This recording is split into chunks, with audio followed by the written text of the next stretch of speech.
guys, welcome back to my channel. Today is a what's for dinner. I have 4 fall recipes for you. We're gonna start with some Mexican zucchini boats. I'm just gonna run through the ingredients. A can of black beans, a can of corn. You're going to need to drain both of these and rinse those black beans. A small enchilada sauce, some garlic and onion, salt, pepper, cumin, some olive oil to go in there. Any kind of cheese you want. Your zucchinis, I used 4, you can use 2 or 3. And then the meat, or you can keep this completely vegetarian, that's up to you. Wash and dry all of your produce first, and then you're gonna take your zucchinis and cut the top off, slice them down the center, and then you're gonna open these up completely. You're gonna take a metal spoon and you're gonna pretty much carve out the center, because this is what you're going to stuff. But keep the stuff that you're pulling out of here because you're gonna use that in a minute. But just make sure that you keep it only in the middle, and you do keep zucchini on both ends like a little ditch. Then you're gonna chop up the extra insides, get them really small. And you're gonna dice up your onion. You could do this as big or as little as you want. I went with more of a fine chop here just so everything would be about the same size. And then go ahead and push all that to the side. In a pan, put about a tablespoon of the olive oil and put your meat in. Because I'm using ground turkey, that's why I have the olive oil. And make sure to season it very, very well, because ground turkey is pretty bland. Then go ahead and add your onions when your meat's about halfway cooked, and add the rest of the zucchini that you chopped up, and get all of that until the meat's completely cooked. Throw in your whole can of corn, drained, your whole can of black beans, rinsed and drained, and the entire can of the red enchilada sauce. Then salt and pepper this to taste. Oh, and I forgot to put my garlic in. Do this when you're cooking the meat, like the last 2 minutes of cooking the meat. I forgot and screwed up, but I'm throwing it in at this point.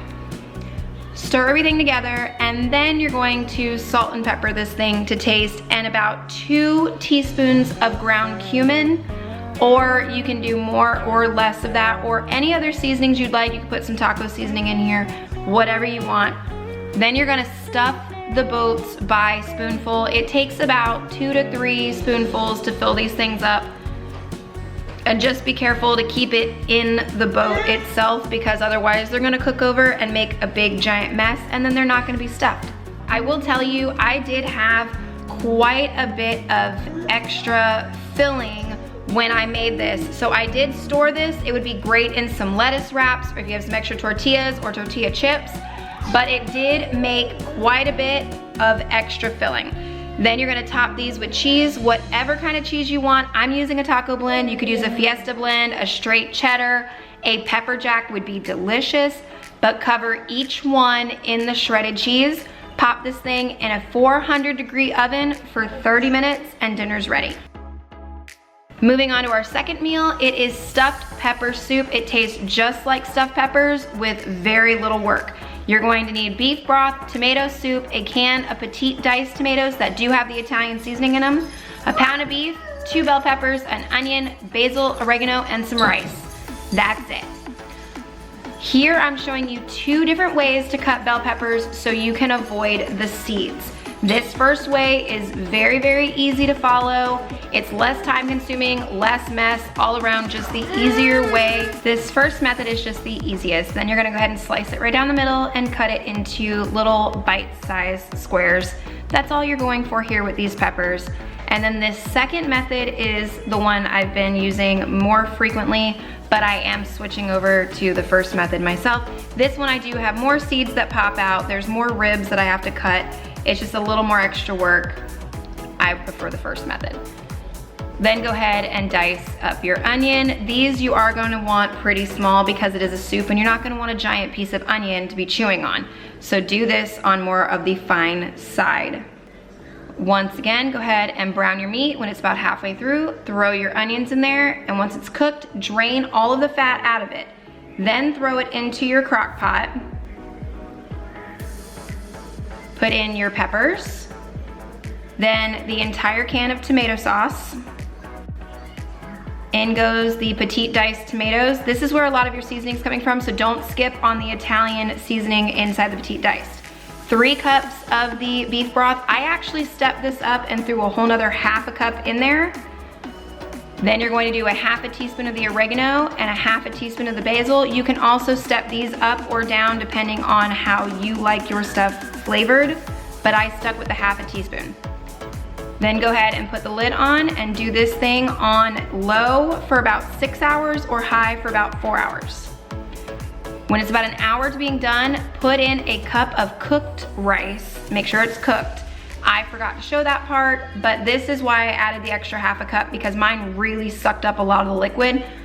And this is what it comes out looking like. It was delicious and tastes just like stuffed peppers.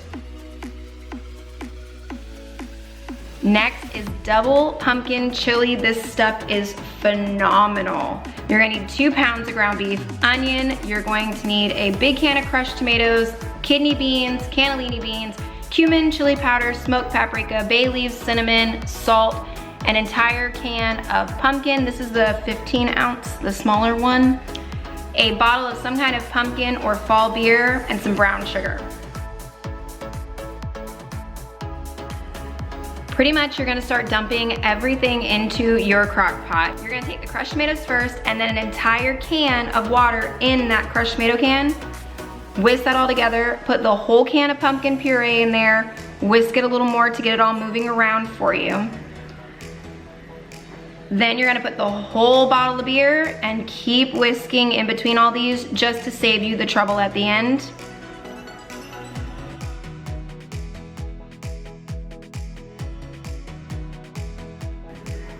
Then you're gonna go ahead with all of your spices. You're going to put some salt to taste, 2 tablespoons of chili powder. If you see, I went a little heaping because I really like the chili powder in my chili. This is 2 teaspoons of the smoked paprika, 2 packed tablespoons of brown sugar, 2 teaspoons of the cumin.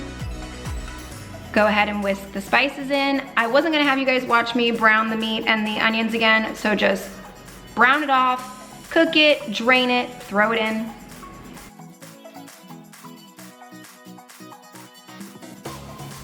Then go in your rinsed and drained beans, 1 can of the kidney bean, 2 of the cannellini, 2 bay leaves, go in and bury those things in there, and then 1 cinnamon stick, bury that thing in there too. Put the lid on and same thing, high for 4, low for 6, and it comes out great. I'm extra, I'm making pumpkin chili, so I'm making pumpkin shaped cornbread, but that's just my own personal preference, and I thought it was really, really cute idea. When its cooking time is done, go ahead and fish out the cinnamon stick and the bay leaves. Don't forget to do that step. You don't want to bite those. And then this is what it comes out looking like. I topped ours with cheese and a little bit of sour cream. So, so good.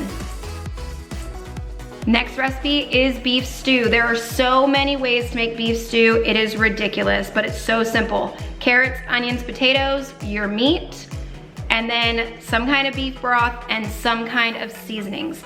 I made mine super simple by buying this jar I found in Aldi. McCormick makes a seasoning packet that is equally delicious, so just make this as easy as you can on yourself. Buy the seasoning packets. I did not buy stew meat. I do not like stew meat. It's too fatty for me. I bought an entire chuck roast. Yes, chuck roast. And then you're going to slice it up yourself into pieces and cut the fat cap off as you go. If you don't want to do this step, by all means, go ahead and get the stew meat. I'm just personally not a fan, so I went this route. Then take all of your stew meat, put it in a bag, and cover it with flour, just about 2 tablespoons. Get it really mixed in there on the end. Wash and dry all your produce, and then go ahead and take the outer layer off of your carrots. Brown up your meat in a pan with a little bit of vegetable oil. Don't skip this step. It puts a caramelization on the outside that makes the meat really, really juicy.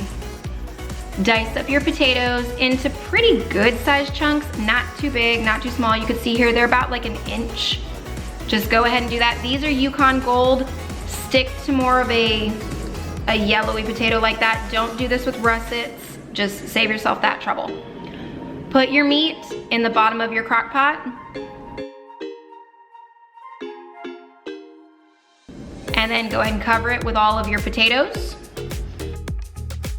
I waited and diced my carrots. I don't know why I waited, but then go ahead and put your carrots on top of all of your potatoes. Dice up an onion. I did these into pretty decent sized chunks just to keep them about the same as the carrots. So it's not a very fine dice going on here. But go ahead and throw those onions in your crock pot on top of everything else. And now's when the seasoning part comes in. You can use the McCormick package, you can use this jar. This jar was amazing. I found it in Aldi. I don't know if it's something I'll be able to walk back in and find, but I do know in Walmart, Target, Publix, any grocery store, you can find pre-done seasonings for beef stew. Save yourself the spice cabinet and just use one of those. They're all delicious.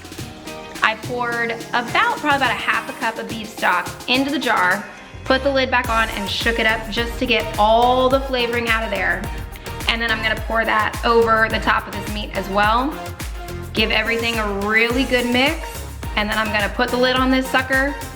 And I do let this one cook. I don't do my beef stew on high because I want that meat to cook for as long as possible, so that way it just gets nice and tender.